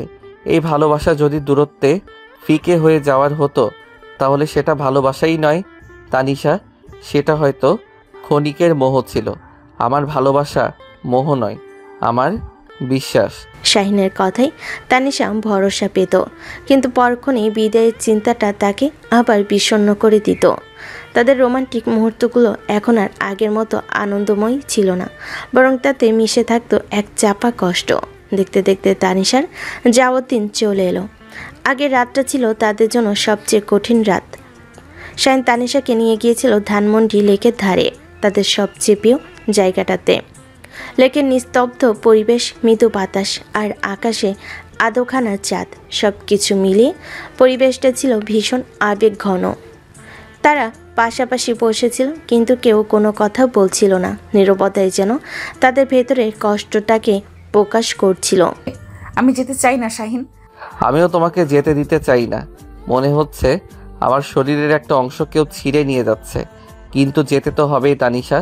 তোমার পড়াশোনা, তোমার ভবিষ্যৎ, সব কিছুই অনেক গুরুত্বপূর্ণ। আমার ভবিষ্যতের চেয়েও আপনি বেশি গুরুত্বপূর্ণ হয়ে গেছেন এখন। আমি যদি বলি আমি যাব না, যদি বলি আমি সব কিছু ছেড়ে এখানেই থেকে যাব। না পাগলি, এমন কথা বলতে নেই। তুমি যদি আমার জন্য তোমার ভবিষ্যৎ নষ্ট করো, আমি কোনোদিন নিজেকে ক্ষমা করতে পারবো না। আমি চাই তুমি অনেক বড় হও, আমি তোমার সফলতার অংশ হতে চাই, তোমার ব্যর্থতার কারণ নয়। শাহিনের এই কথাই তানিশার কান্নায় ভেঙে পড়ল। শাহিন তাকে আলতো করে নিজের বুকের সাথে জড়িয়ে নিল। কাঁদে না প্লিজ, তুমি কাঁদলে আমার খুব কষ্ট হয়। আমরা তো শুধু কিছুদিনের জন্য দূরে যাচ্ছি, তাই না? দেখবে সময় কিভাবে কেটে যাবে তুমি টেরও পাবে না। সত্যি তো? আপনি আমাকে ভুলে যাবেন না তো? নিঃশ্বাস নিতে ভুলে গেলেও তোমাকে ভুলবো না। শাহিন তার পকেট থেকে একটা ছোট্ট মখমলের বাক্স বের করলো। সে বাক্সটা খুলতেই ভেতর থেকে বেরিয়ে এলো একটা রূপোলি চেনের সাথে ঝোলানো ছোট্ট হার্ট শেপের লকেট। এটা তোমার জন্য। সে লকেটটা তানিশার গলায় পরিয়ে দিল। তানিশা কাঁপা কাঁপা হাতায় লকেটটা খুলল। ভেতরে তাদের দুজনের ছোট্ট একটা ছবি। সেই দিন রিকশায় বৃষ্টিতে ভেজার সময় তোলা ছবিটার দিকে তাকিয়ে তানিশার চোখ আবার পানিতে ভরে গেল। এটা খুব সুন্দর শাহিন। যখনই আমার কথা মনে পড়বে, যখনই নিজেকে একা লাগবে, এই লকেটটা খুলে আমাদের ছবিটা দেখবে, মনে করবে আমি তোমার সাথেই আছি, তোমার হৃদয়ের খুব কাছে। আর আমাকে একটা প্রমিস করো। কি প্রমিস? এই দূরত্ব যেন আমাদের বিশ্বাসকে ভাঙতে না পারে। পরিস্থিতি যাই হোক, আমরা একে অপরকে বিশ্বাস করব, একে অপরের পাশে থাকব। প্রমিস? প্রমিস। আমি আপনার জন্য অপেক্ষা করব শাহিন, সারা জীবন। আর আমি তোমার ফেরার অপেক্ষায় থাকব তানিশা। এই আবেগঘন মুহূর্ত, এই গোপন প্রতিজ্ঞা তাদের সম্পর্ককে এক নতুন উচ্চতায় নিয়ে গেল। তারা জানতো সামনের পথটা সহজ হবে না, কিন্তু তাদের বিশ্বাস ছিল তাদের ভালোবাসা সব বাধা জয় করে নেবে। পরের দিন সকালে একরাশ কষ্ট আর এক বুক আশা নিয়ে তানিশা এয়ারপোর্টের দিকে রওনা দিল। শাইনের দেওয়া লকেটটা বুকের মধ্যে শক্ত করে চেপে ধরে। থাইল্যান্ডে ফিরে এলেও আমার মনটা পড়েছিল ঢাকায় শাহিনের কাছে। আমাদের দিন শুরু হতো ভিডিও কলে আর একে অপরের মুখ দেখে, আর রাত শেষ হতো টেক্সট মেসেজের দীর্ঘ কথোপকথনে। দূরত্ব আমাদের ভালোবাসাকে কমাতে পারেনি, বরং প্রতি মুহূর্তে একে অপরের শূন্যতা অনুভব করিয়ে আরও বাড়িয়ে তুলেছিল। আমি এখানে আজ প্রায় 1 মাস হয়ে গেল। আজ বিকেলে শাহিনকে ভিডিও কল করলাম। জানেন আজ লাইব্রেরিতে বসেছিলাম, কিন্তু একটা লাইনও পড়তে পারিনি। শুধু মনে হচ্ছিল আপনি যদি আমার পাশে থাকতেন তাহলে হয়তো সবচেয়ে কঠিন টপিকটাও সহজ মনে হতো। আর আমি যখনই কোনো ফাইলের উপর আর্জেন্ট সিল দেখি, আমার মনে হয় পৃথিবীর সবচেয়ে আর্জেন্ট কাজ হলো তোমার কাছে ছুটে চলে যাওয়া। এই শহরের প্রত্যেকটা জায়গায় তোমার স্মৃতি তানিশা। আমি তোমাকে ছাড়া ভালো নেই। I miss you so much. আমাদের দিনগুলো মাসের হিসাবে রূপ নিচ্ছিল। দেখতে দেখতে 6 মাস কেটে গেল। এই দীর্ঘ বিচ্ছেদ আমাদের দুজনকেই মানসিকভাবে দুর্বল করে দিচ্ছিল। আমার হাসি খুশি স্বভাবটা হারিয়ে গেছিল। সারাক্ষণ মনমরা হয়ে থাকতাম। পড়াশোনায় আমার অমনোযোগিতা শিক্ষকদেরও চোখে পড়ছিল। আমার সেমিস্টার ফাইনালের রেজাল্ট এতটাই খারাপ মনে হলো যে ইউনিভার্সিটি থেকে সরাসরি বাবার কাছে একটা সতর্কতামূলক চিঠি পৌঁছে গেল। মেয়ের এই আংশিক পরিবর্তনে আফতাব চৌধুরী প্রচণ্ড চিন্তিত হয়ে পড়লেন। তিনি তানিশাকে ফোন করলে সে এড়িয়ে যেত অথবা বলতো সব ঠিক আছে। কিন্তু একজন বাবার মনকে ফাঁকি দেওয়া সহজ ছিল না। তিনি বুঝতে পারছিলেন তার মেয়ে গভীর কোনো কষ্টে আছে। আফতাব চৌধুরী ফোনে উদ্বিগ্ন হয়ে বললেন, কি হয়েছে মা, তোর শরীর ঠিক আছে? পড়াশোনা এমন রেজাল্ট তো তোর কখনো হয়নি। আমাকে খুলে বল, কি হয়েছে? কিছু হয়নি বাবা, হয়তো এখানকার পরিবেশের সাথে মানিয়ে নিতে একটু সময় লাগছে। তুমি চিন্তা করো না, আমি পরের সেমিস্টারে সব ঠিক করে নেব। মেয়ের কাছ থেকে কোনো সদুত্তর না পেয়ে আফতাব চৌধুরী শেষ পর্যন্ত তার সবচেয়ে বিশ্বস্ত এক লোককে একজন প্রাইভেট ইনভেস্টিগেটরের শরণাপন্ন হলেন। তিনি শুধু জানতে চেয়েছিলেন তার মেয়ে কোনো বিপদে পড়েছে কিনা। সপ্তাহখানেক পর ইনভেস্টিগেটরের রিপোর্টটা আফতাব চৌধুরীর হাতে এলো। খামের ভেতর ছিল কিছু ছবি আর বিস্তারিত তথ্য। ছবিতে ছিল তানিশা আর শাহিনের ধানমন্ডি লেকের ধারে বসে থাকার দৃশ্য, রিকশায় ভেজার মুহূর্ত আর এয়ারপোর্টে আসার আগে তাদের আবেগঘন বিদায়ের দৃশ্য। রিপোর্টটা পড়ার পর আফতাব চৌধুরীর পায়ের নিচের থেকে মাটি যেন সরে গেল। তার প্রথম প্রতিক্রিয়া ছিল তীব্র রাগ আর অবিশ্বাস। তার নিজের পিএস, তার মেয়ের সাথে তিনি শাহিনকে ডেকে পাঠালেন। তার চোখে মুখে ছিল ঝড়ের পূর্ব আভাস। আফতাব চৌধুরী গম্ভীর অফিসের ঘরে পিনপতন নীরবতা। তিনি শাহিনের দিকে ছবিগুলো ছুড়ে দিলেন। এসব কি শাহিন? আমি তোমাকে বিশ্বাস করেছিলাম। আমার মেয়ের দায়িত্ব তোমায় দিয়েছিলাম, আর তুমি তোমার সেই বিশ্বাসের এই প্রতিদান দিলে। আমি ছবিগুলো দেখে এক মুহূর্তের জন্য চমকে গেলাম।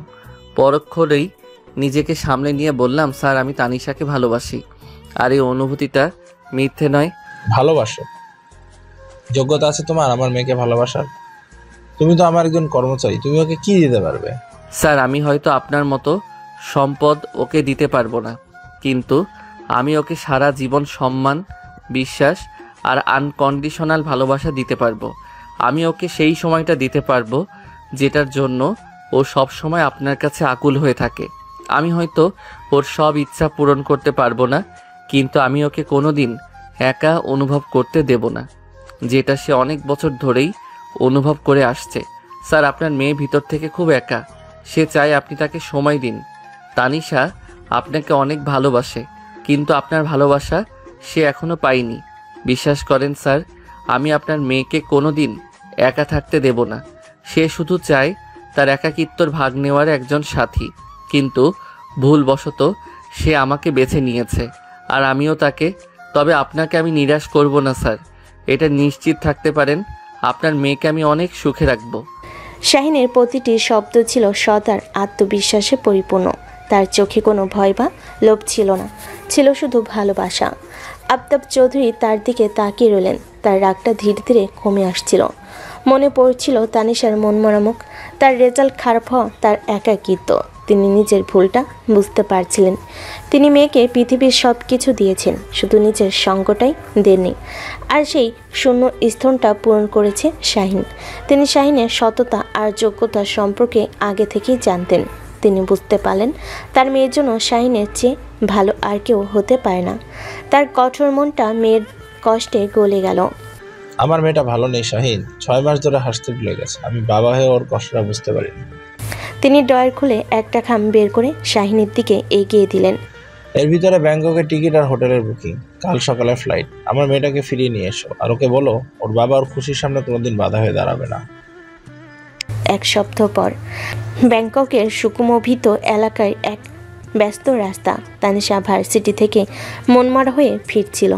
হঠাৎ তার সামনে এসে দাঁড়ালো এক পরিচিত চেহারা। তার পরনে সেই অফ হোয়াইট শার্ট, চোখে মুখে রাজ্যের ক্লান্তি, কিন্তু ঠোঁটের কোণে সেই পরিচিত মিষ্টি হাসি। শাহিন। সে ভাবল এটা হয়তো তার ভুল ধারণা। সে হয়তো শাহিনকে এতটাই মিস করছে যে এখন তাকে কল্পনা করছে। শাহিন এগিয়ে এসে তার গালে আলতো করে ছুঁয়ে দিয়ে বলে, কল্পনা নয় তানিশা, আমি সত্যি এসেছি। শাহিনের স্পর্শ পেয়ে তানিশা বুঝতে পারল এটা স্বপ্ন নয়। সে আর এক মুহূর্ত দেরি করল না, ছুটে গিয়ে ঝাঁপিয়ে পড়ল শাহিনের বুকে। চারপাশে পৃথিবী কথা ভুলে গিয়ে সে শাহিনকে শক্ত করে জড়িয়ে ধরল, যেন এই মুহূর্তটা আর কোনোদিন হারিয়ে না যায়। আপনি কিভাবে এলেন? কেন এসেছেন? আমি যে পারছিলাম না, আমি আর পারছিলাম না আপনাকে ছাড়া থাকতে। আর আমি কি পারছিলাম তোমাকে ছাড়া থাকতে? প্রতিটা মুহূর্ত মনে হতো আমার নিঃশ্বাস আটকে আসছে, তাই তো ছুটে চলে এলাম আমার নিঃশ্বাসটাকে ফিরিয়ে নিয়ে যেতে। সে তানিশার মুখটা তুলে ধরে তার চোখের পানি মুছে দিল। আর তোমাকে ফিরিয়ে নিয়ে যাওয়ার জন্য এসেছি, শুধু ঢাকায় নয়, আমার জীবনে চিরদিনের জন্য। কিন্তু বাবা যদি কিছু জানতে পারে? তোমার বাবাই তো আমাকে পাঠিয়েছেন তার সবচেয়ে দামি সম্পদকে ফিরিয়ে নিয়ে যাওয়ার জন্য। এই কথা শুনে তানিশার চোখ দুটো বিস্ময়ে আর আনন্দে বড় বড় হয়ে গেল। সমস্ত বাধা, সমস্ত ভয় দূর হয়ে গেল। সত্যি বলছেন? একদম সত্যি। এখন আর আমাদের মাঝে কোনো বাধা নেই। তানিশা আনন্দে আত্মহারা হয়ে শাহিনের গলা জড়িয়ে ধরল। শাহিন তাকে শূন্য তুলে নিয়ে নিজের চারপাশে একবার ঘুরিয়ে নিল। ব্যাংককের ব্যস্ত রাস্তা, গাড়ির হর্ন, মানুষের কোলাহল, সব কিছুকে সাক্ষী রেখে দুটি মন আজ এক হয়ে গেল। তানিশাকে নামিয়ে তার কপালে গভীর চুমু দিয়ে বলল, আমি তোমাকে ভালোবাসি আমার অহংকারী রাজকুমারী। আমি আপনাকে ভালোবাসি আমার শান্ত বুদ্ধিমান রাজকুমার। সমস্ত বাধা পেরিয়ে তাদের ভালোবাসার এই পুণ্যমিলন এক স্বপ্নের মতো সুন্দর ছিল। অহংকার আর দূরত্বের দেওয়াল ভেঙে আজ তারা একাকার। তাদের এই ভালোবাসার গল্পটা যেন বলছে সত্যিকারের ভালোবাসা সব প্রতিকূলতাকে জয় করে নিতে পারে। গল্পটির সমাপ্তি এখানেই ঘটে। আমাদের আজকের গল্পটি ভালো লাগলে অবশ্যই ভিডিওতে একটি লাইক দিয়ে চ্যানেলটি সাবস্ক্রাইব করে দিন।